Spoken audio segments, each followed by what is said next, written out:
गौरांग की आंखों में हल्की सी जिज्ञासा चमकी। उसने धीरे से पूछा, भाई कल रात से कहाँ गायब थे तुम? आर्यन के होठों पर एक हल्की मुस्कान आ गई। उसने बड़े आराम से जवाब दिया, एक अच्छी जगह गया था। बात करते करते उसकी नजर सीधी जाकर भीड़ में बैठे हलील पर अटक गई। उसकी आंखों में एक पल के लिए सुनहरी चमक सी दौड़ी और उसके दिमाग में एक ख्याल आया। सबसे पहले इसे निपटाना होगा। स्वर्ग विच्छेदक कुल्हाड़ी तो इसके पास ही है। अगर इसे पहले ही खत्म कर दूं तो आर्यन की आंखों में एक भूख जैसी चमक उभरी। होठों पर हल्की मुस्कान थी। उसने मन में बुदबुदाया, रुद्रसेन और यशवंत अब तक नक्षत्र नगर पहुंच चुके होंगे। असल में उसने उन्हें शिवगिरी वासिका की रक्षा के लिए भेजा था, लेकिन उसका असली मकसद कुछ और ही था। वहां थोड़ी हलचल मचानी थी। उसी वक्त एस्फीरा उसके पास आए। उसकी आंखों में थोड़ी चिंता थी। आर्यन, व्यक्तिगत रैंकिंग प्रतियोगिता के बारे में तुम क्या सोच रहे हो? ऐसा लग रहा है जैसे बाकी हॉल वाले तुम्हें इतनी आसानी से जाने नहीं देंगे और अमर महल भी जैसे कुछ ज्यादा ही तुम्हारी फिक्र कर रहा है। मुझे लगता है मामला कुछ ज्यादा गंभीर है। आर्यन हंस पड़ा, बोला, तू फिक्र मत कर। अगर यह बात योग्य क्षेत्र में दाखिल होने से पहले हुई होती तो शायद वह घबरा जाता, लेकिन अब उसके पास ताकत थी, भरोसा था और 3 अरब एक्सपी पॉइंट्स। आधे घंटे बाद स्वर्गसार कुल का एक योद्धा भागता हुआ आया और हलील के कान में कुछ कहा। हलील का चेहरा पल में बदल गया। वह बिना कुछ बोले उठ खड़ा हुआ और सीधा आर्यन को घूरने लगा।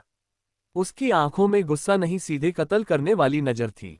उसने नावेद से कुछ धीमे शब्द कहे और वहां से निकल गया।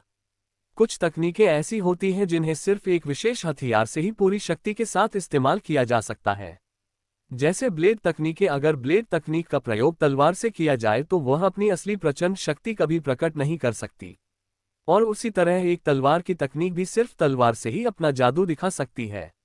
आर्यन ने जब पहली बार हलील के हाथों में वह पुरानी भारी कुल्हाड़ी देखी थी, तभी उसके दिल में एक बात बैठ गई थी, ये कुल्हाड़ी एक दिन मेरी होगी। और अब उसे सच में उस कुल्हाड़ी की जरूरत थी। जैसे ही हलील मैदान से गया, उसी पल आर्यन हरकत में आया। शैडो क्लोन तकनीक उसकी छाया से एक नकली शरीर बन गया। असली आर्यन तो चुपचाप गौरांग और बाकी साथियों के बीच से खिसक गया। नक्षत्र नगर की तरफ जाने वाले रास्ते में एक घाटी में, साले तूने मेरे कुल पर हमला किया, मरने का शौक चढ़ा है क्या? हलील की आंखों में आग थी। गुस्से से वह कांप रहा था। उसने ये सोचा भी नहीं था कि आर्यन जैसे एक लड़के की इतनी हिम्मत होगी जो उसके कुल पर वार करे, वह भी तब जब सप्तचक्र महाविद्यालय में प्रतियोगिता चल रही हो।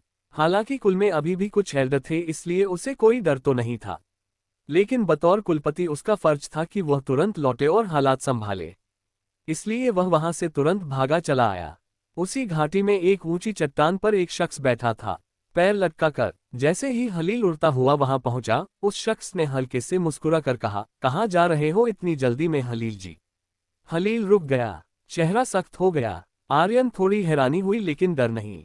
बोला, तू तो मैदान में था, यहाँ कैसे आ गया? जब वह वहां से निकला था तब तो आर्यन वहीं था, फिर यह यहाँ कैसे? इतनी तेजी से? अब जाकर उसकी आंखें सिकुड़ी। बात उसकी समझ में आ गई थी। आर्यन का असली निशाना उसका कुल नहीं, वह खुद था। तो तू मेरा इंतजार कर रहा था? हलील ने तीखी मुस्कान के साथ पूछा।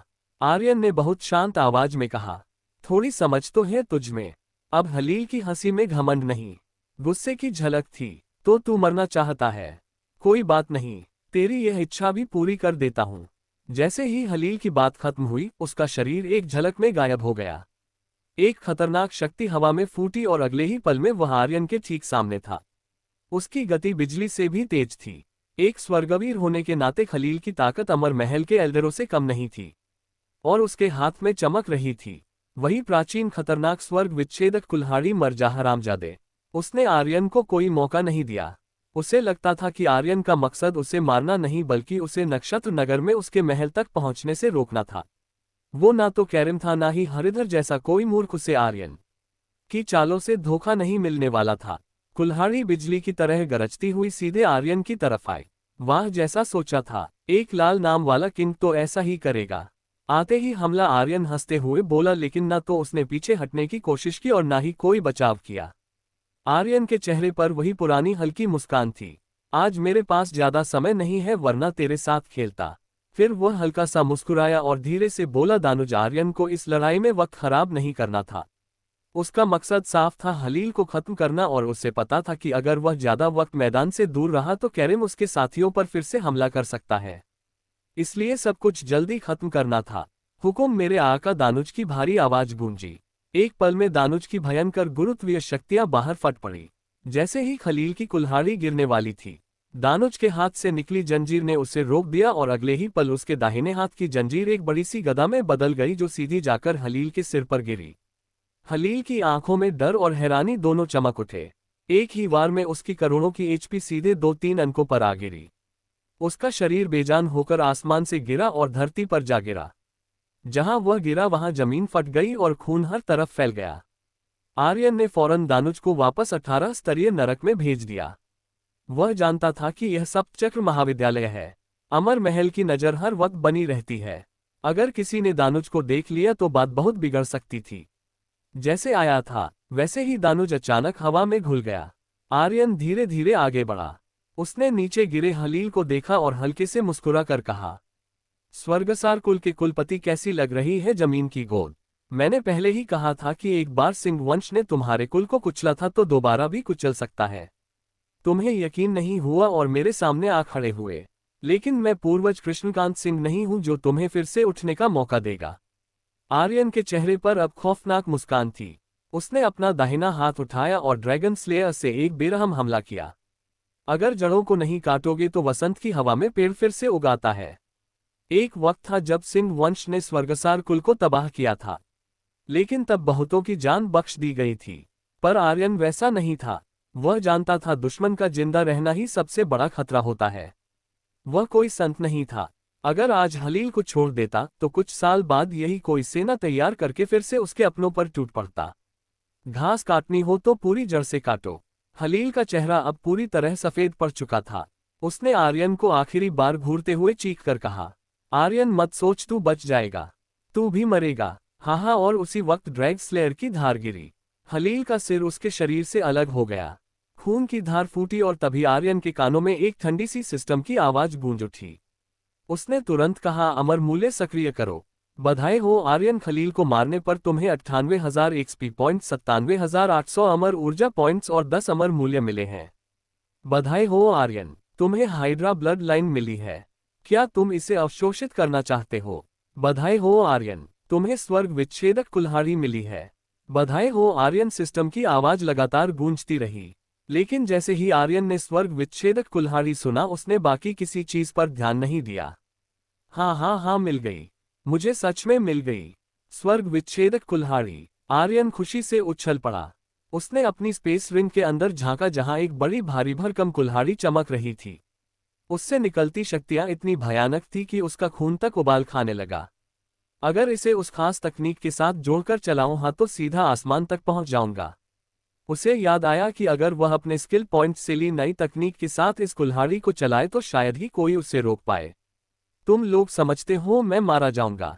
सोच लेते एक बार, क्योंकि अब तक जिसने भी ऐसा बोला है वह इस दुनिया में रहा नहीं। आर्यन ने मुस्कुराते हुए ताना मारा और फिर तेजी से वापस मैदान की तरफ उड़ गया। मैदान में जब हलील ने स्वर्ग विच्छेदक कुल्हाड़ी का इस्तेमाल किया था तब नावेद की भौहें टेढ़ी हो गई थी। हलील को तब गए मुश्किल से 10 मिनट हुए थे। इतने कम वक्त में वह नक्षत्र नगर में स्थित स्वर्गसार कुल के महल पहुंच ही नहीं सकता था। वह इसी सोच में था कि उसी पल कुल्हाड़ी से निकली तीव्र शक्ति एकदम से गायब हो गई। तब जाकर उसने राहत की सांस ली। लगता है हलील ने दुश्मन को निपटा दिया और कुल्हाड़ी खुद ही वापस रख ली। उधर अमर महल में अलग हलचल थी। सप्तचक्र महाविद्यालय से अचानक एक बहुत ही भयानक राक्षसी शक्ति उठी थी, लेकिन ये बात सर्गेश्वर को पता नहीं चली। जिसे यह महसूस हुआ था वह था पितृराज। हालांकि यह शक्ति बस कुछ सेकंड के लिए थी, पर पितृराज की नजर से कुछ नहीं छूटता। उसकी आंखें सिकुड़ गई। क्या किसी राक्षस ने सप्तचक्र महाविद्यालय में घुसपैठ की है? अब उसके पास वक्त बहुत कम बचा था। वह अंधकार लोक के पूर्वज चंद्र नेत्र की तरह 100 साल इंतजार नहीं कर सकता था। उसे जल्दी थी। अगले ही पल उसकी आकृति हल्की सी झिलमिलाए और सर्गेश्वर के गुप्त कक्ष में प्रकट हो गई। सर्गेश्वर एकदम सिहर उठा। उसने तुरंत घुटने टेक कर कहा, गुरुदेव। पितृराज ने भारी आवाज में पूछा, तैयारी कैसी है? सर्गेश्वर ने सिर झुकाकर कहा, गुरुदेव सब कुछ तैयार है। आज की व्यक्तिगत रैंकिंग प्रतियोगिता में आर्यन को जरूर चोट पहुंचेगी। फिर मैं उसे ड्रैगन पूंछ की समाधि का रास्ता दिखाऊंगा। वह जरूर वहां जाएगा और जब वह समाधि खुलेगी तो ड्रैगन पंजा समाधि ही आखिरी बची रहेगी। फिर ड्रैगन क्षेत्र अपने आप खुलने लगेगा। पृथ्वीराज ने सिर हिलाया। ठीक है, लेकिन सब कुछ तुम्हारे काबू में रहना चाहिए। सिंह वंश को संभालना आसान नहीं होता। अगर उन्हें जरा सा भी मौका मिल जाए तो सिर पर नाचने लगते हैं। मैं नहीं चाहता जो आलोक सिंह के समय हुआ था वह दोबारा हो।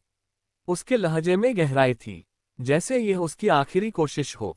आर्यन उसकी आखिरी उम्मीद था। इस बार कोई चूक नहीं होनी चाहिए। आप बेफिक्र रहिए गुरुदेव, सर्गेश्वर ने कहा, सब कुछ मेरी नजर में रहेगा। मैदान में आर्यन वापस आ गया था। एस्फीरा ने उसे देखा और पूछा, अभी कहाँ गए थे तुम? आर्यन मुस्कुराया, एक किंग से लड़ने गया था। https://pocketnovel.1 लिंक टमी ts जो FBLOSW। आर्यन मुस्कुराया। एक किंग से लड़ने गया था। किंग एस्फीरा को कुछ समझ नहीं आया। उसकी आंखों में उलझन साफ दिख रही थी। आर्यन ने कुछ कहने की जरूरत नहीं समझी, बस हल्का सा मुस्कुराया और कहा, थोड़ी देर में सब समझ आ जाएगा। उसी समय मैदान में उद्घोषणा हुई। अब पिल रिफाइनिंग प्रतियोगिता का अंतिम मुकाबला शुरू होने वाला है। दोनों प्रतियोगी तैयार हो जाए। मुकाबला 3 मिनट में शुरू होगा। गौरांग जोश में आ गया। भाई, अब तुम्हारी बारी है, आर्यन ने शांत भाव से कहा। हाँ, अब मेरा वक्त है। लेकिन उसका मकसद सिर्फ जीतना नहीं था, उसे सप्तचक्र महाविद्यालय और पूरे अमरद्वीप को हिला देना था। 3 बाद वह मंच पर चढ़ा और बोला, कल मैंने कहा था कि मैं एक ऐसी पिल बनाऊंगा जो इस दुनिया को बदल सकती है। शायद तुम सब ने मेरा मजाक भी उड़ाया होगा, क्योंकि कौन ही मानेगा कि एक पिल पूरी दुनिया बदल सकती है। लेकिन आज मैं तुम्हें दिखाऊंगा पिल की असली ताकत, वह ताकत जो किसी की किस्मत बदल सकती है। फिर उसने ऐलान किया, मैं 20 पिल बनाकर दूंगा, वह भी मुफ्त में। कोई भी 20 लोग, चाहे वे सप्तचक्र महाविद्यालय के शिष्य हो, एल्डर हो, अध्यक्ष हो, अमर महल के निर्णायक हो या यहाँ छिपे हुए संघों या दलों के सदस्य, कोई भी आगे आ सकता है। जो लोग आएंगे वही गवाह होंगे उस बदलाव के जो मैं लाने वाला हूँ। उसने दर्शक दीर्घा की ओर देखा और बोला, अब बताओ कौन है तैयार? जैसे ही आर्यन ने अपनी बात खत्म की, युद्ध मंत्र हॉल का एक मास्टर हंसते हुए बोला, अरे लड़के, ये जो पिल है ना, ये बस थोड़ा सहारा देती है, असली शक्तियां तो खुद की मेहनत से आती है। तू क्या हमें एक प्रयोग का मेढक समझ बैठा है? तेरे जैसे लोग हकीम कहलाने के लायक भी नहीं होते। आर्यन ने बिना झिझके जवाब दिया, माफ करना, तुम जैसे लोग तो मेढक बनने के लायक भी नहीं हो। उसने आगे कहा, जो लोग सच में खुद को बदलना चाहते हैं वह मेरे साथ आए। जो लोग बस डरते हैं या दूसरों पर तंज कसते हैं वह वहीं कोने में खड़े रहे, क्योंकि उन्हें इतिहास में कोई जगह नहीं मिलने वाली। असल में आर्यन जो पिल बनाने जा रहा था वह कोई मामूली पिल नहीं थी। जीवाचल पिल एक ऐसी पिल थी जो इंसान के चक्रों और चेतना दोनों में गहराई से बदलाव ला सकती थी, और जब ये बदलाव होता तो किसी भी योद्धा की ताकत कई गुना बढ़ सकती थी। मतलब अगर यह सच में बाजार में उतरती तो पूरी दुनिया में एक नई क्रांति आ सकती थी। यह उसकी योजना का हिस्सा भी थी, शिवगिरी संघ को मजबूत बनाने की। उसके पास एक सपना था कि उसके पास ढेर सारी धरती मनियाओं और स्वर्ण तारे हो, ताकि वह एक ऐसी रूहानी सेना तैयार कर सके जिसे कोई हरा ना सके। तभी दर्शक दीर्घा में बैठा एक योद्धा उठ खड़ा हुआ। उसकी आवाज में अधीरता और बेचैनी दोनों थी। मैं इसे आजमाने के लिए तैयार हूँ। मैं एक 9वें स्तर का रक्तवीर हूँ, 4थी श्रेणी की इमोर्टल रूट से जुड़ा हूँ, पर मेरी प्रतिभा सीमित है और इसलिए आगे नहीं बढ़ पा रहा। मैं खुद देखना चाहता हूं कि इस दुनिया बदलने वाली फिल्म में ऐसी क्या खास बात है। फिर एक और आवाज आई, मुझे भी गिन लो। मैंने अब तक जितनी भी औषधियां खाई हैं वह सिर्फ नींव मजबूत करने के लिए थी। मैं भी लूंगा, मुझे भी जोड़ो, मैं भी आ रहा हूं। धीरे धीरे लोग एक एक करके उठने लगे, सब मंच की ओर बढ़ने लगे। इसी बीच अमर महल के एक एल्डर ने भी गंभीर आवाज में कहा, अगर यह औषधि वाकई इतनी चमत्कारी है तो मैं भी इसका हिस्सा बनूंगा। इसके बाद एक हॉल के मास्टर ने भी आगे कदम बढ़ाए और कहा, मैं भी इस प्रयोग में शामिल होना चाहता हूं। पिछले पूरे समय पागल दरिंदे टीम के योद्धा हर मुकाबले से पहले 2 चीजें लेते थे, एक पिल और एक अजीब क्रिस्टल। लोग दिल ही दिल में सोचते रहते थे कि आखिर ये दोनों चीजें हैं क्या। तभी कैरिम उठा, उसकी आवाज में एक चेतावनी छिपी थी, आर्यन, अगर इन लोगों को कुछ भी हुआ तो पूरी जिम्मेदारी तुम्हारी होगी। पीछे से राफेल की हंसी गूंज उठी, देखो आर्यन, तुमने खुद को कितना आंक लिया है। अगर यह पिल वाकई इतनी कमाल की है तो फिर इसे मुफ्त में क्यों बांट रहे हो? कहीं कुछ और ही तो योजना नहीं है तुम्हारी? आर्यन मुस्कुराया और बोला, तुम दोनों बार बार मेरे पास थप्पड़ खाने क्यों आ जाते हो? फिर उसने कैरम की ओर देखा और साफ कहा, अगर तुम्हें अपनी बात पर इतना ही भरोसा है तो अपनी जान दांव पर लगाओ, वरना कुत्ते की तरह भौंकना बंद करो और जाकर चुपचाप बैठ जाओ। कैरम का चेहरा गुस्से से लाल हो गया। शुरू से अब तक वह जैसे तैसे अपना गुस्सा रोक रहा था।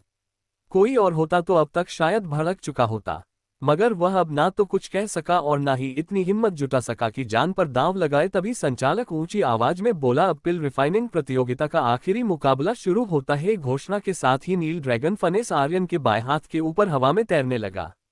उसकी उंगलियां बेहद तेजी से चलने लगी। वो विपरीत दिशा तकनीक का इस्तेमाल कर रहा था। 1 महीने की कड़ी ट्रेनिंग के बाद आर्यन ने जीवांचल पिल बनाने में पूरी तरह महारत हासिल कर ली थी। अब इसमें असफल होने का कोई मौका नहीं था। तभी सिस्टम की एक सदी हुई आवाज सुनाई दी, बधाई हो आर्यन, तुमने सफलतापूर्वक पिल तैयार कर ली है।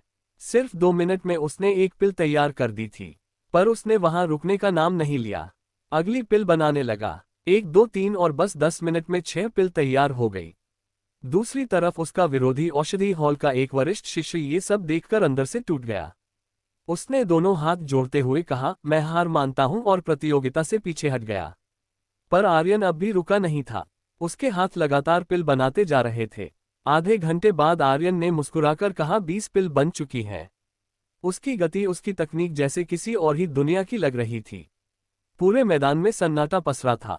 सबकी निगाहें उसी पर टिकी थी। ऐसा लग रहा था जैसे वो कोई पिल नहीं बना रहा बल्कि कोई मूंगफली छील रहा हो। आर्यन ने मंच पर खड़े 20 लोगों की ओर देखा और बोला, हर किसी के लिए एक एक पिल है। इसे लेने के बाद तुम खुद समझ जाओगे कि दुनिया बदलने वाली औषधि कहा असली मतलब क्या होता है। कई लोग तो आर्यन को फेल होते देखने के लिए ही बैठे थे। उनके लिए यह बस एक मजाक था। मार्शल दुनिया में बस एक चीज ही असली मायने रखती थी, शक्ति। औषधियां वो तो सिर्फ एक सहारा मानी जाती थी। कोई यह नहीं मानता था कि औषधियां सच में दुनिया बदल सकती है।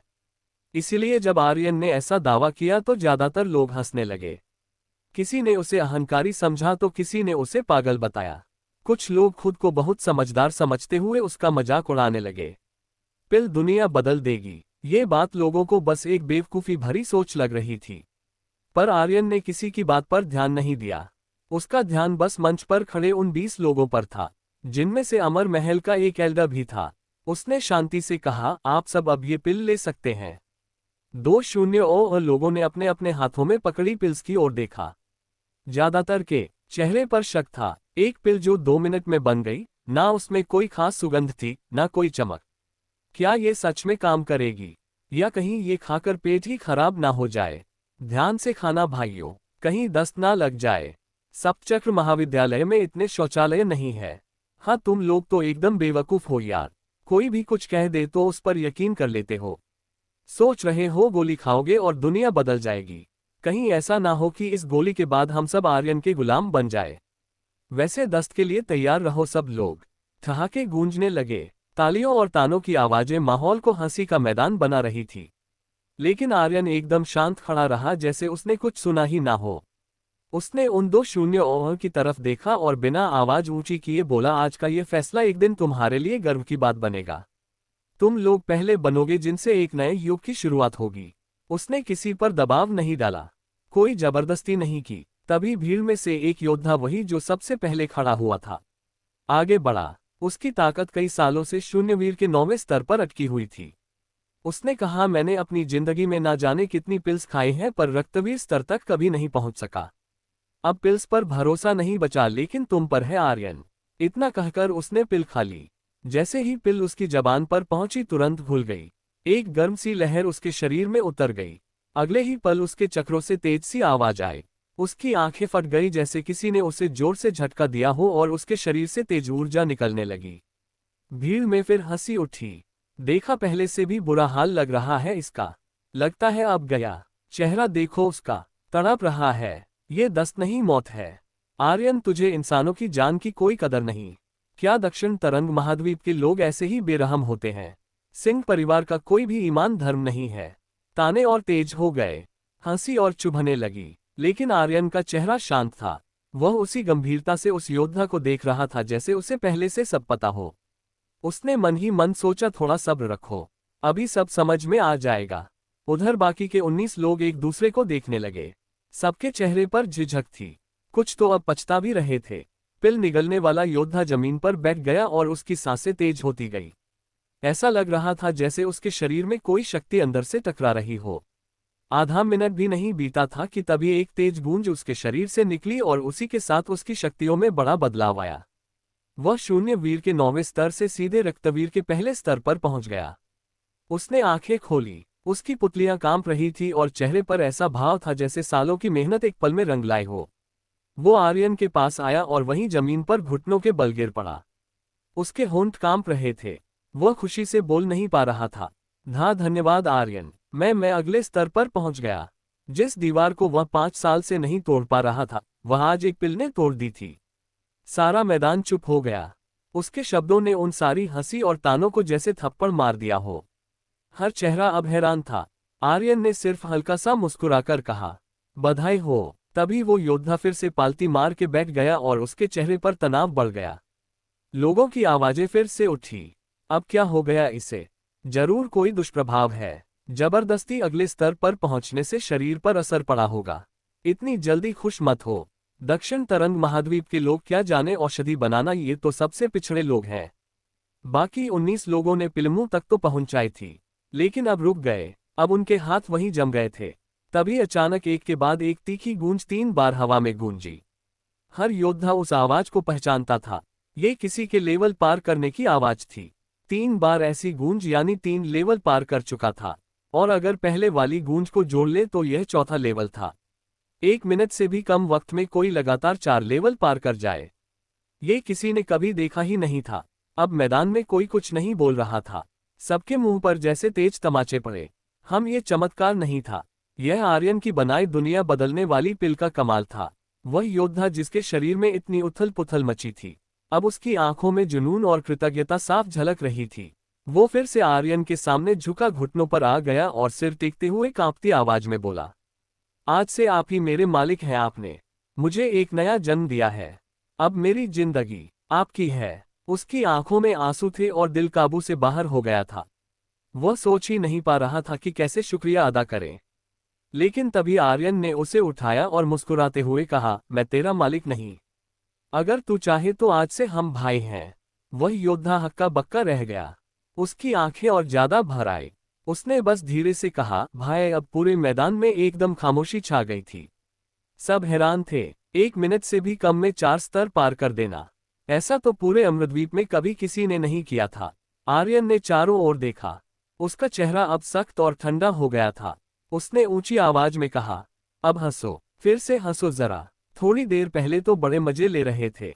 बोलो अब क्या हुआ? मैंने हर एक चेहरा याद कर लिया है जिसने मेरी बेइज्जती की थी। ये पिल कोई भी खरीद सकता है, लेकिन अब तुम सब नहीं। उसके शब्द ताने नहीं थे, सीधे सीधे मुंह पर तमाचे थे। पिल का असर वाकई हैरान करने वाला था। खुद आर्यन को भी अंदाजा नहीं था कि यह इतनी जबरदस्त निकलेगी। अब बाकी के 19 लोग भी ज्यादा देर तक नहीं रुके। उन्हें डर लगने लगा कि कहीं पिल ही ना छिन जाए। उन्होंने बिना कुछ सोचे पिल निगल ली। फिर क्या था भाई, मैंने भी एक स्तर पार कर लिया। आर्यन तूने तो कमाल कर दिया। मैं तेरा एहसानमंद हूँ। हाँ, मेरी शक्तियां भी एक स्तर से बढ़ गई। कुछ ही मिनटों में पूरे मैदान में एक के बाद एक ब्रेक थ्रू होने लगे। कुल 20 में से 13 लोगों ने लेवल पार कर लिया। यह कोई आम बात नहीं थी, यह तो डरावना था। भीड़ दंग रह गई थी। किसी को समझ नहीं आ रहा था कि यह हो क्या रहा है। यह कोई संयोग नहीं था, ना ही इसे कोई बाहरी योजना कह सकता था। यह वास्तव में उस एक पिल की ताकत थी।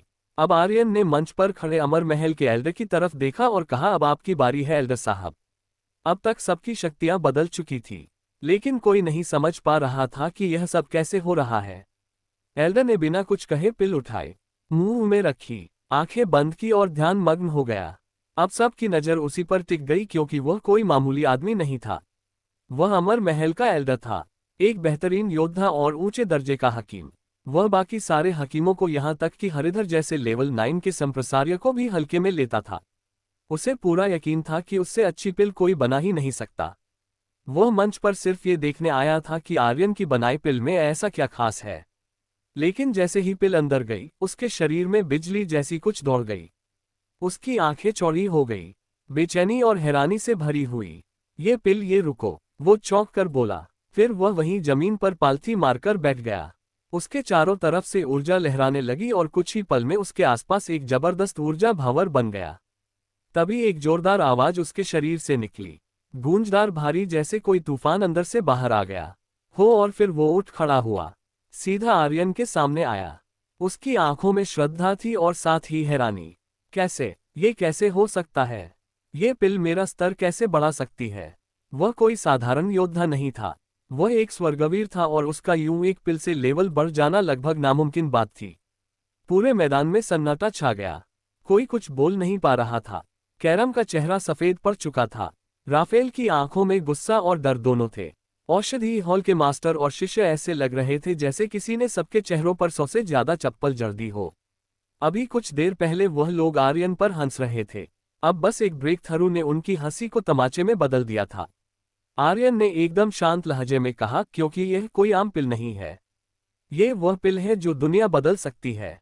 दुनिया को बदलने वाली उस एल्डर का चेहरा जैसे हैरानी से सख्त हो गया। उसने धीमे से बुदबुदाया, ये पिल चक्रों को खोलती है, चेतना को विकसित करती है, शक्तियां बाहर लाती है। ये तो सच में दुनिया बदलने वाली चीज है। क्या यह मुमकिन भी था? उसकी आंखें नम हो गई। वह धीरे से बोला, लड़के, ये हम हकीमों का हमेशा से सपना था कि एक दिन ऐसी पिल बने जो समय को भी झुका दे। तूने वह कर दिखाया है, सच में कर दिखाया है। हकीमों को लोग इज्जत तो देते थे, लेकिन सीमित तौर पर उनकी बनाई औषधियां बस सहायक मानी जाती थी, कभी किसी की किस्मत नहीं बदलती थी।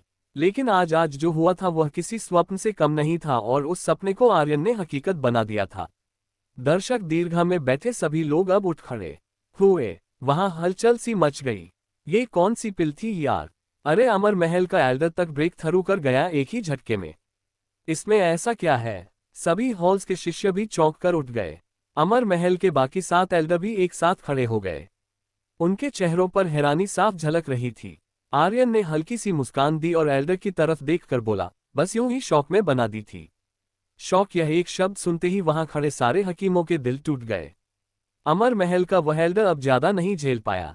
वह फौरन बोला, आर्यन, इस प्रतियोगिता से हट जाओ, मेरे साथ चलो अमर महल में तुम्हें पूरी दुनिया का सबसे बड़ा हकीम बना सकता हूं। तुम जो भी पिल बनाओगे उसकी कीमत लाखों में होगी। उसे पता था कि आगे की लड़ाई में क्या होने वाला था, पर अब उसके लिए बाकी सब बातें बेमानी थी। वह इस लड़के की प्रतिभा को यूं बर्बाद नहीं होने देना चाहता था। ऐसी पिल जो पूरी दुनिया का नक्शा बदल सकती है, उसे यूं ही नहीं खोना चाहिए। आर्यन कुछ पल चुप खड़ा रहा, फिर शांति से बोला, आपका शुक्रिया, पर मैंने पहले ही कहा था हकीम बनना मेरा शौक है, मेरी असली पहचान है। एक योद्धा उस एल्डर की भौहें सिकुड़ गई। उसने गंभीर स्वर में कहा, आर्यन, मेरी सलाह मानो, व्यक्तिगत रैंकिंग स्पर्धा से पीछे हट जाओ, यही तुम्हारे लिए बेहतर होगा। उसके लहजे में छिपी चेतावनी बिल्कुल स्पष्ट थी। आर्यन कोई मूर्ख नहीं था, वह सब समझ गया, लेकिन फिर भी वह नर्म मुस्कान के साथ बोला, हम सिंह परिवार वालों के शब्दकोश में पीछे हटना जैसा कोई शब्द नहीं है।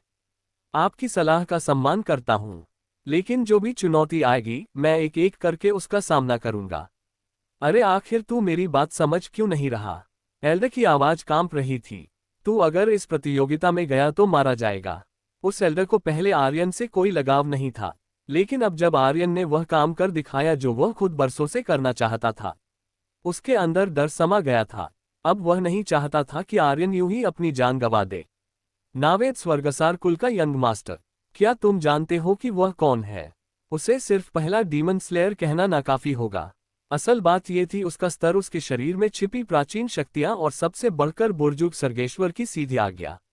आर्यन अब तक हर लड़ाई जीतता आया था, मगर क्या वह नावेद से भी जीत सकता है? और अगर किसी चमत्कार से नावेद को हरा भी दे तो क्या वह बुर्जुग सर्गेश्वर अमर महल के स्वामी से लड़ पाएगा? उस एल्डर को लग रहा था कि आर्यन के पास सिर्फ एक ही रास्ता बचा है, पीछे हट जाना। लेकिन तभी अमर महल के 3 और एल्डर मंच पर आ गए। उनमें से 2 ने उस पहले वाले हकीम एल्डर को पकड़ लिया और जबरदस्ती पीछे ले जाने लगे। तीसरे ने मुड़कर आर्यन की तरफ देखा और सख्त आवाज में बोला, तुझे प्रतियोगिता में भाग लेना ही होगा। अगर तू पीछे हटा तो आज तक जो कुछ भी तूने हासिल किया है सब मिटा देंगे, और जो भी तेरे साथी है वह सभी मारे जाएंगे। आर्यन ने उसकी ओर देखा और होठों पर एक ठंडी मुस्कान आई। ये वही इंसान था जिसने ओझा के पिता को मारा था। आर्यन ने हंसते हुए जवाब दिया, मुझे ये धमकियां देना बंद करो, मुझे ये पसंद नहीं, और घबराओ मत। चाहे आसमान टूट पड़े, मैं इस प्रतियोगिता में जरूर हिस्सा लूंगा। आर्यन को कोई नहीं रोक सकता, कोई भी नहीं, तुम भी नहीं। उस एल्डर की आंखों में हल्की सी हंसी तैर गई, जैसे वह कह रहा हो, तू अब तक नहीं समझा कि दुनिया कितनी बड़ी है और तू कितना छोटा। उधर दूर से फिर वही हकीम एल्डर चिल्लाया, आर्यन, इस प्रतियोगिता को छोड़ दे और मेरे साथ अमर महल चल। तेरी बनाई पिल अब सोने से भी ज्यादा कीमती है। मेरी बात मान, छोड़ दे ये लड़ाई। तभी एक एल्डर ने जाकर सीधे उसके पेट में जोर से हाथ मारा। दूसरे ने गरज कर कहा, अगर एक शब्द और बोला तो यहीं खत्म कर देंगे तुझे। आर्यन कुछ नहीं बोला, पर अब उसके मन में सवाल उठने लगे। आखिर यह प्रतियोगिता है क्या? कौन कौन आ रहा है इसमें? सप्तचक्र महाविद्यालय में तो कोई भी नहीं जो मुझे टक्कर दे सके। तो क्या यह अमर महल के योद्धा होंगे? उसे अब भी अंदाजा नहीं था कि उसका असली विरोधी कौन होगा। उसने गहरी सांस ली और मन को शांत किया। फिर खुद से कहा, हर हालात में कोई ना कोई रास्ता जरूर होता है और मैं डरकर भागने वाला नहीं। तभी दर्शक दीर्घा में एक बड़े व्यापारी संघ का मुखिया खड़ा हो गया। उसकी आंखों में चमक थी। आर्यन जी, इस पिल का नाम क्या है? और इसका दाम अगर आप चाह तो हम इसके अधिकार खरीदना चाहते हैं। जितनी कीमत मांगेंगे हम देने को तैयार हैं। सच तो ये था, जैसे ही यह पिल बाजार में उतरेगी हर कोई हिल जाएगा। यदि इस पिल के अधिकार किसी के हाथ लग जाए तो समझो वह पूरे महाद्वीप का धनपति सेठ होगा। कुछ ही पल में कई बड़े बड़े अमीर घरानों के लोग भी खड़े हो गए। आर्यन जी, जो भी कीमत तय करेंगे हम देंगे। इस पिल को अपने पास रखना मतलब है पूरे संसार को अपनी मुट्ठी में करना। आर्यन ने एक एक कर सबको देखा। उसके मन में साफ था, अगर यह जीवाचल पिल इन लालची लोगों के हाथ लग गई तो कोई दुनिया नहीं बदलेगा। सिर्फ यही लोग और अमीर बन जाएंगे, और यही तो वह नहीं चाहता था। आर्यन ने हल्की मुस्कान के साथ कहा, इस पिल का नाम है दक्षिणी सिंह पिल, और इसे बस एक ही जगह बेचा जाएगा, शिवगिरी संघ में, और इसकी कीमत होगी सिर्फ 100 सोने के सिक्के। भीड़ में जैसे सबकी सांसें थम गई। मैदान में एकदम सन्नाटा छा गया। लोग उससे यूं घूरने लगे जैसे उसने कह दिया हो कि वह अमर महल बेचने जा रहा है। इतनी बेशकीमती पिल जिससे दुनिया की तकदीर बदली जा सकती है, सिर्फ 100 सोने के सिक्के। क्या इसे बचपन में किसी पागल कुत्ते ने काट लिया था, या फिर किसी गधे ने लात मारी थी, या बचपन में यह औंधे मुंह के बल पैदा हुआ था? भीड़ में धीरे धीरे खुसर पुसर शुरू हो गई। मैंने कुछ गलत सुना क्या? एक आदमी ने फुसफुसाते हुए कहा। उसने 100 स्वर्ण तारा कहा ना? मुझे तो यकीन ही नहीं हो रहा। शायद मेरे कान खराब हो गए हैं। लोगों को समझ ही नहीं आ रहा था कि इतनी कीमती पिल जो किसी की भी जिंदगी बदल सकती है, वह उसकी कीमत इतनी कम कैसे रख सकता है। आर्यन ने मैदान में चारों तरफ देखा और मजबूत आवाज में बोला, हाँ तुमने सही सुना। दक्षिणी सिंह पिल की कीमत सिर्फ 100 सोने के सिक्के हैं। ना आज इससे ज्यादा लूंगा ना कल। ये कीमत हमेशा यही रहेगी। मैंने कहा था ना कि मैं इस दुनिया को बदलने आया हूं। मैं चाहता हूं कि हर योद्धा को यह मौका मिले कि वह अपनी किस्मत खुद तय कर सके। यही मेरा मकसद है। उसकी यह बात सीधी लोगों के दिल में उतर गई और तुरंत तालियों की आवाज गूंजने लगी। सप्तचक्र महाविद्यालय के 18 हॉल्स के तमाम छात्र भी खड़े हो गए। तालियों का शोर ऐसा था मानो आसमान फट जाएगा। जो लोग अब तक आर्यन का मजाक उड़ाते थे, अब उन्हीं की आंखों में श्रद्धा दिख रही थी। सोचो, कौन ऐसा कर सकता है जिसके पास इतनी बड़ी ताकत हो, इतना बड़ा मौका हो दुनिया पर राज करने का, और वह सब छोड़कर आम लोगों के लिए कुछ कर रहा हो। इस स्वार्थी दुनिया में जहां हर कोई केवल अपनी शक्तियां बढ़ाने में लगा है, वहां आर्यन जैसे लोग मिसाल बन जाते हैं। दक्षिणी सिंह ये नाम अब हर कोने से गूंजने लगा। जीवाचल पिल का नाम बदलकर दक्षिणी सिंह पिल रखना बस एक नाम बदलना नहीं था। आर्यन चाहता था कि दुनिया जाने ये पिल कहां से आए, किसने बनाए और किस मकसद से बनाई गई। हिमेश की आंखों में आंसू थे। उसने सीधा बोल दिया, भाई तो सम्राट है, दिल जीत लिया। लग रहा है मैं तो उसे प्यार ही करने लगा हूं। इतना सुनना था कि एस्फीरा, वेदिका, ओज, शहनाज और तिमरा सबकी आंखें फटी की फटी रह गई। सबने हिमेश को ऐसे देखा जैसे वह कोई भूत देख रहे हो। बेचारा हिमेश झेपकर चुप हो गया, लेकिन सबके दिलों की धड़कन तेज थी। हर किसी के मन में यही था, वो सच में कुछ अलग है। पूरी भीड़ तालियां बजा रही थी। आर्यन के अंदर घमंड जरूर था, अकड़ भी थी, लेकिन उसका इरादा साफ था, अपने लिए नहीं सबके लिए। लेकिन जब कोई इतना ऊंचा उठता है तो कुछ लोगों को वह रास नहीं आता। जैसे कैरिम, राफेल और बाकी हॉल अध्यक्ष। उनके चेहरों पर साफ दिख रहा था कि उन्हें ये सब पसंद नहीं आ रहा। उन्हें लगने लगा था कि अब छात्रों के दिलों में उनकी जगह आर्यन ले चुका है। अगर आर्यन जिंदा बच गया तो कल वो प्रधानाचार्य बन जाएगा, और वह ये कभी नहीं चाहते। भीड़ में एक और चेहरा था जो गुस्से से जल रहा था, नावेद, स्वर्गसार कुल का घमंडी वारिस। उसकी आंखों में नफरत की आग थी। बड़ी बातें कर रहा है ना, वो बुदबुदाया। जब मरेगा तब देखेंगे कि कैसे बदलता है दुनिया। अगर आज तू मर गया तो ना कोई दक्षिणी सिंह बचेगा, ना दुनिया बदलने की बातें, सब खत्म हो जाएगा। वह जानता था अगर यह पिल बाजार में आई तो शिवगिरी संघ की ताकत स्वर्ग छू ले और उसका स्वर्गसार कुल जो व्यापार में सबसे ऊपर था वह हिल जाएगा। और सबसे बड़ी बात, ये पिल इतनी सस्ती थी कि कोई भी इसकी नकल नहीं करना चाहेगा। ये बात नावेद को कतई मंजूर नहीं थी। आर्यन, ओ आर्यन, मैंने तुझे पहले कितना कम आंका था। नावेद की आंखों में पनपती वैसी आग अब और भी तेज भड़कने लगी थी। वह जान चुका था अगर आज आर्यन जिंदा बच गया तो वह सीधे आसमान छू लेगा, और यह नावेद किसी भी कीमत पर होने नहीं देगा। वह नहीं चाहता कि आर्यन फिर से स्वर्गसार कुल को रौंद दे जैसे उनके पूर्वजों ने किया था। अमर महल मुख्य हॉल में सर्गेश्वर गहरी सोच में बैठा था। चेहरा शांत था मगर मन में तूफान चल रहा था। उसे आर्यन का इतना ऊपर उठना बिल्कुल भी पसंद नहीं आया।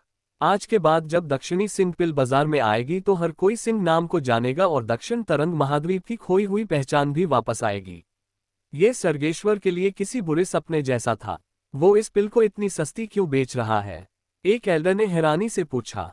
दूसरे ने कहा यही उसकी चाल है। इतनी कम कीमत में बेचकर वह पूरी दुनिया का ध्यान खींचना चाहता है। और मानना पड़ेगा आर्यन को पता है बाजार कैसे जीता जाता है। तीसरे एल्डर ने कहा अगर उसने इसकी कीमत 100 धरती मणि रख दी होती या सिर्फ एक स्वर्ण तारा ही मांगा होता तो क्या हर योद्धा इसे खरीद पाता? धरती मणि और स्वर्ण तारा जैसे खजाने तो बस अमरद्वीप के चंद रईस कुलों के पास ही थे। बाकी महाद्वीपों के लोग तो शायद इनके नाम भी ठीक से नहीं जानते होंगे। असल में आर्यन हर महाद्वीप के लोगों से पैसा बटोर रहा है। एक एल्डर ने धीरे से कहा, और यही उसकी सबसे बड़ी चाल है। 100 सोने के सिक्के और 100 धरती मणि में जमीन आसमान का फर्क है। पर अगर आप सोचो कि पूरे 5 महाद्वीपों में करोड़ों करोड़ लोग हैं, तो जरा अंदाजा लगाओ कि कमाई कितनी जबरदस्त होगी। ये तो साफ दिख रहा था आर्यन को जबरदस्त मुनाफा होगा, और शायद यही उसका मकसद था, पैसा, नाम और अपने दक्षिण तरंग महाद्वीप को ऊंचाई पर ले जाना। आर्यन खुद भी यही सोच रहा था, अगर मैं पैसा भी कमा लूं, नाम भी, और अपने क्षेत्र को बड़ा बना दूं तो इसमें बुरा क्या है। वो खुद को बाजारी व्यापारी समझने लगा था, लेकिन उस व्यापारी की नजरें अब 7 चक्रों से ऊपर थी। मैदान में हलचल के बाद व्यक्तिगत रैंकिंग प्रतियोगिता का मुकाबला शुरू होना था, लेकिन लोगों की दिलचस्पी अब मुकाबलों में नहीं रही थी। उनके मन में बस एक ही ख्याल था, दक्षिणी सिंह पिल कैसे मिलेगी। तभी संचालक ने ऊंची आवाज में घोषणा की, अब पेश है आज का सबसे बड़ा समारोह, व्यक्तिगत रैंकिंग प्रतियोगिता। देखते हैं कि कौन बनेगा सप्तचक्र महाविद्यालय का सर्वोच्च शिष्य। कौन होगा वह जिसे सबसे ताकतवर माना जाएगा। ये प्रतियोगिता सबसे अहम थी क्योंकि योद्धाओं की दुनिया में असली पहचान ताकत से होती है, और इसकी खास बात यह थी कि कोई भी किसी को चुनौती दे सकता था, बस वह महाविद्यालय का शिष्य होना चाहिए। आर्यन ने गहरी सांस ली। तो अब असली खेल शुरू हो रहा है। देखते हैं कौन कौन है जो अब तक खुद को छुपाए बैठा था। उसी वक्त गौरांग पास आया। भाई, हम भी उतरे क्या? आर्यन ने धीरे से सिर हिलाया। तुम लोगों की जरूरत नहीं, इस बार मैं सबको अकेले पलटने वाला हूं। उसे पता था कि यह प्रतियोगिता सिर्फ एक मुकाबला नहीं है, इसके पीछे बहुत कुछ छुपा है। अमर महल भी जरूर कोई चाल खेलेगा, और वह नहीं चाहता था कि उसके साथ ही उस चक्कर में पड़े। फिर उसकी नजर ओज पर पड़ी। उसने हल्की मुस्कान के साथ कहा, उस एल्डर का हिसाब मैं ही चुकाऊंगा तुम्हारे लिए। ओज थोड़ी हैरान रह गई और फिर आर्यन सीधा अखाड़े की तरफ बढ़ गया। मन ही मन सोच रहा था, या तो आज मैं मरूंगा या इतिहास लिख दूंगा। 18 हॉल्स बहुत अकड़ दिखाते हो ना, अब सबको एक एक करके तोड़ूंगा, यही मौका है। उसकी चाल में एक अजीब सी बेफिक्री थी, लेकिन आंखों में ज्वाला थी। जब वो अखाड़े के बीच पहुंचा सबकी नजरें उसी पर टिक गई। आ जाओ सब आ जाओ, वो गरजा। जो अपने आप को बहुत महान समझता है, आ जाओ, मैं आर्यन अकेला ही काफी हूं तुम सबके लिए। अगर घमंड करना है तो आखिर तक करो, और अगर चुनौती देनी है तो पूरी दुनिया को दो। अगर देवता रास्ता रोके तो देवता भी गिरेंगे, अगर भगवान सामने आए तो उन्हें भी झुकना पड़ेगा। भीड़ में किसी ने चिल्लाकर कहा, बहुत घमंडी हो गया है ये। और तभी ग्रीफिन हॉल का एक ताकतवर शिष्य हवा से नीचे उतरा। उसके हाथ में तलवार थी जो बिजली सी चमक रही थी। जैसे ही वह उतरा उसका वार एक झटके में आया। तेज और जानलेवा वो 8वें लेवल का स्वर्णवीर था। आर्यन से 9 लेवल ऊपर उसकी तलवार कला इतनी फुर्तीली थी कि एक झटके में सब खत्म कर दे। लेकिन आर्यन हल्का मुस्कुराया। उसकी आंखों में तिरस्कार था। तो तू है ग्रीफिन हॉल का महान योद्धा। और अगले ही पल आर्यन ने सोल सटम तकनीक सक्रिय कर दी। उसके शरीर में शक्तियों का विस्फोट हुआ और नसों में ऊर्जा उमड़ने लगी। उसके हाथ में ड्रैगन स्लेयर चमका और फिर डार्क ड्रैगन की दहाड़ हवा में गूंजी। जैसे किसी अदृश्य शक्ति ने काटा हो, उस शिष्य की तलवार हवा में ही चकनाचूर हो गई। साथ ही उसका शरीर भी उस शक्ति की चपेट में आ गया और उसका खेल वहीं खत्म हो गया। बधाई हो आर्यन, तुमने 8वें लेवल के स्वर्णवीर को मारा है। तुम्हें 700 एक्सपी पॉइंट्स, 200 अमर ऊर्जा पॉइंट्स और 10 अमर मूल्य मिले हैं। आर्यन ने अभी मिली चीजों की सूची देखी और गुस्से से बड़बड़ाया। अब भी 5वीं श्रेणी की इमोर्टल रूट नहीं मिली। उसे अब इसकी बेहद जरूरत थी। 3 अरब एक्सपी पॉइंट्स जमे पड़े थे, लेकिन आगे नहीं बढ़ रहे थे, जैसे किसी दरवाजे पर ताला लग गया हो। उसने ड्रैगन स्लेयर कंधे पर टिका लिया और आंखें तरेरते हुए अखाड़े के पार खड़े कैरिम की ओर देखा। और कौन है, भेजो जल्दी। उसी पल ग्रीफिन हॉल से 2 और शिष्य कूदे। इस बार उन्होंने आर्यन को दोनों तरफ से घेर लिया। उनकी तकनीक तेज थी और वार और भी खतरनाक। अब कोई रास्ता नहीं बचा। ये पूरी तरह से घिर गया है। इस बार चोट खाएगा। ये क्यों इतना घमंड करता है? थोड़ा संयम भी सीख लेता। वीर फुसफुसा रही थी।